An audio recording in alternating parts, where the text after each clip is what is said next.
Welcome back to For the Love of Sicily. Today is the big reveal, the results of 2 years of planning and months of renovations. Our house is finished. All of the structural changes have been made, the walls are all painted and decorated, and everything is in its place. I'm going to take you through the house room by room, showing before, during construction, and after pictures. I like to show the before and after pictures next to each other. It really gives a good idea of all the work that took place and the dramatic changes that have been made. We'll start with the front door, moving into the front entryway. As I mentioned in our last video, walls came down, doors were moved to open the space and make everything flow better. What a transformation. It is elegant and now a very welcoming area. What was once a cramped entryway is now a large open space to take you down the open stairwell to the kitchen, up the stairs to the bedrooms, or through the wood doors to the family room.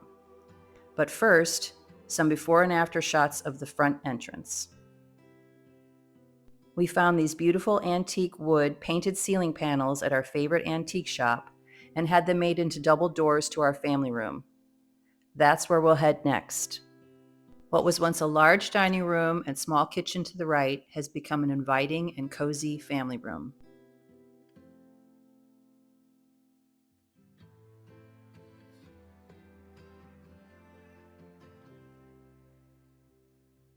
The old dysfunctional kitchen has become a gorgeous bathroom. I designed the tile detail so that your eyes travel through the room and up to the tall ceiling, wood beams, and fantastic chandelier. The blue and green motif is a nod to the Mediterranean Sea, not far away. Now let's head down the stairs to what was once the stables. It is now a gorgeous, warm, and inviting kitchen and dining area. The original stairs were difficult to manage, dangerous actually. Some were too high or too narrow, and there was an issue with us taller people hitting our head on a beam halfway down the stairs. The only way to remedy this problem was to completely demolish the stairs and start over, which is exactly what they did. They replaced the old stairs with long I-beams and created wood forms to pour cement for the new stairs. Now every stair is the correct uniform height and width, and they also lowered the angle so we don't hit our heads on the beam above any longer. Then there was the matter of the mezzanine floor in between the upper floor and lower stables. As I mentioned in our last video, this area was originally built to store hay for the livestock in the stables below. I had originally eyed it as a place for my art studio, but after further inspection, I would not have been able to stand up straight in that area, and it cut off the opportunity to make the lower floor a grand space. And just look at the space now. 5-meter-high walls with room for a large kitchen and dining area. It also has a bonus full bath and pantry under the new stairwell. Here are several photos of the brick framing on the bathroom, pantry, and stonework.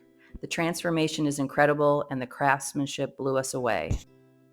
And the space above the bathroom is a bonus in that there is room to store the water tanks with access to them off of the stairs. This is a nice feature because it keeps the water cool during the summer months.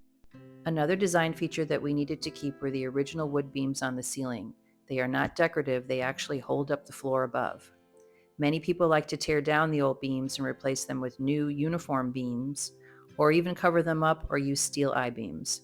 But we loved the character of these, the unevenness and the movement, so they had to stay.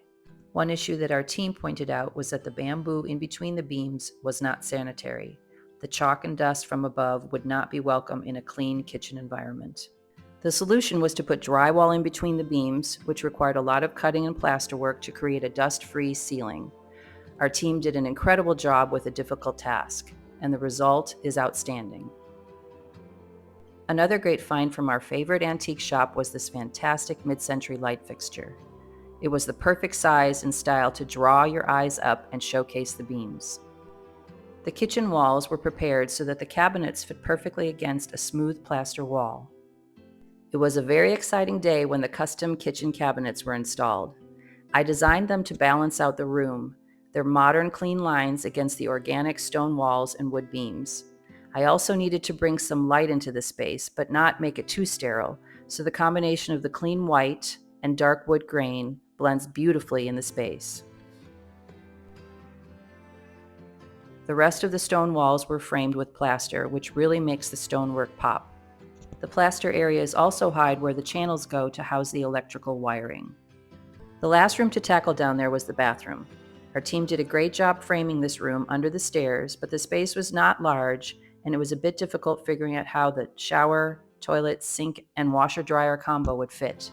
But we made it work, and in the end, it's a roomy space and easy to move around in. We also found these large porcelain tiles that resemble the ceramic backsplash in the kitchen, creating a cohesive interior on the lower level. And finally, what to do with that floor. It was originally a combination of bricks and dirt. What should we use to marry the organic nature of the structure with the modern cabinets? We thought about a tile floor, something dark, to not draw too much attention downward. In the end, we chose to have cement poured with a colorant to create an organic feel. It has the look and feel of chiseled stone.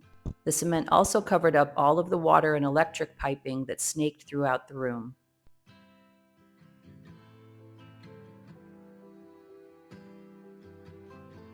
Be sure to click like and subscribe to follow all of our adventures in Sicily. Now let's move upstairs to the top floor bedrooms. This front room turned into a nice seating area, office space, and occasionally my art studio, but it was mostly our big Labrador Bea's favorite spot to relax. We found Bea on the side of the road shortly after we moved here, soaked from the rain, very sick, and in need of immediate care. She has become our special girl and made us change some of our plans for this house and our future.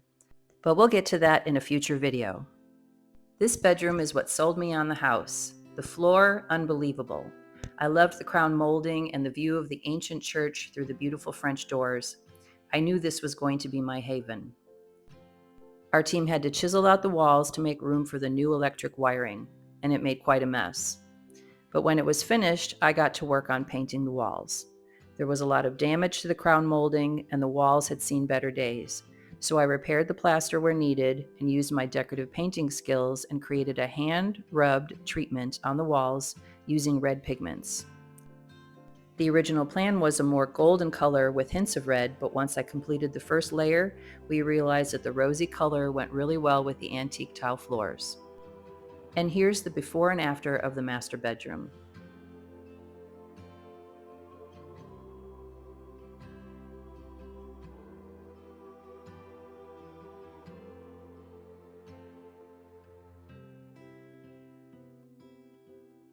The small closet off the front room didn't have any plumbing, but as I stated in our last video, it wasn't a big deal for our guys to chisel through the floor to meet up with the water lines on the lower level. And voila, we have a small but very functional half bath off the master bedroom. Finally, we have the exterior of the back of the house. The stonework was lovely and we wanted to keep that, not covered up with plaster like many do.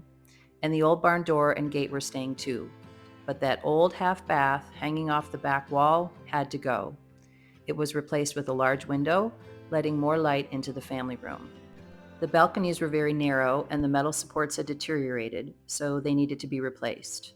So we increased the dimensions of the balconies, making them wider and deeper, allowing for small bistro tables and chairs, and a lot of plants. The stonework was cleaned up and repointed, and the end result is just beautiful. Fortunately, our neighbors like flowers and plants as much as we do, which creates the most lovely spot off the kitchen. We like to put chairs out there when we have guests and enjoy the quiet but lovely atmosphere. So that's it. We hope you enjoyed watching the wonderful transformation of our beloved home. Please leave a comment below and let us know what you think.